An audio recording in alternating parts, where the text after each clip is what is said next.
ज्येष्ठ मास के शुक्ल पक्ष में पड़ने वाली एकादशी का नाम है निर्जला एकादशी और इस बार साल 2023 में 31 मई बुधवार के दिन निर्जला एकादशी का व्रत रखा जाएगा।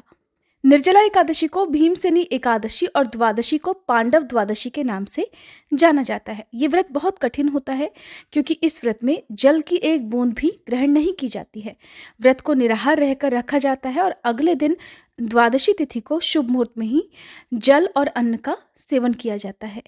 एकादशी तिथि प्रारंभ होगी 30 मई मंगलवार की दोपहर 1:09 से और समाप्त होगी 31 मई बुधवार की दोपहर 1:46 पर। इसलिए जो व्रत प्रारंभ होगा वो 30 मई से नहीं बल्कि 31 मई बुधवार की सुबह से प्रारंभ होगा। और आप यदि जल का त्याग करना चाहते हैं, निर्जल इस व्रत को रखना चाहते हैं, तो 30 मई मंगलवार की रात 12 बजे के बाद से आपको जल का त्याग करना चाहिए क्योंकि पूरे 24 घंटे तक इस दिन व्रत रखा जाता है। 31 मई बुधवार को सूर्योदय सुबह 5:45 पर, सूर्यास्त शाम 7:03 पर होगा और राहुकाल का समय दोपहर 12 बजे से लेकर 1:30 बजे तक रहेगा।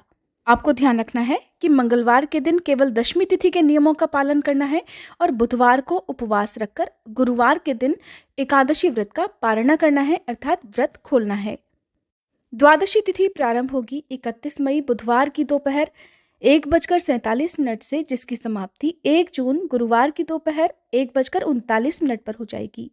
हरिवासर का जो समय है वो भी 31 मई बुधवार की शाम तक समाप्त हो जाएगा, इसलिए अगले दिन आपको केवल शुभ मुहूर्त की ही प्राप्ति होगी। वैसे तो इस व्रत में निर्जल यानी कि बिना जल के ही व्रत रखा जाता है। अगर आपकी सामर्थ्य ऐसी नहीं है तो आप जल के सेवन के साथ में भी यानी कि भरपूर मात्रा में दिन भर जल पीकर भी इस व्रत को रख सकते हैं।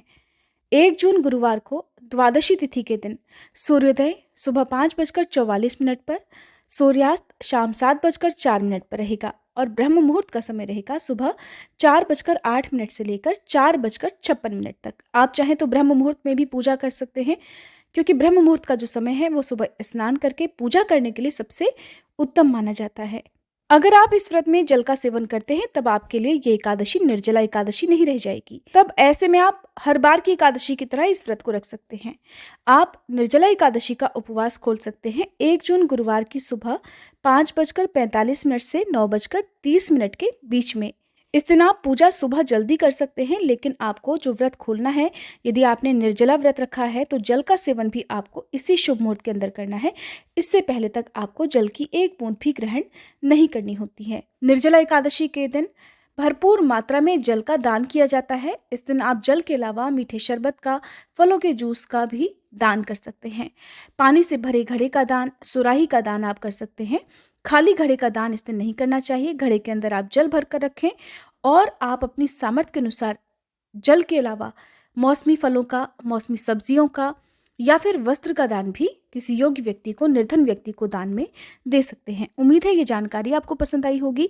इस दिन पूजा कैसे की जाती है, किन मंत्रों का जाप करना चाहिए, और अगर आप सुनना चाहते हो निर्जला एकादशी की कथा तो हमारे चैनल पर आगे आने वाली वीडियोस को जरूर देखिएगा। अगर जानकारी पसंद आई हो तो वीडियो को लाइक करके चैनल को सब्सक्राइब करना मत भूलिएगा।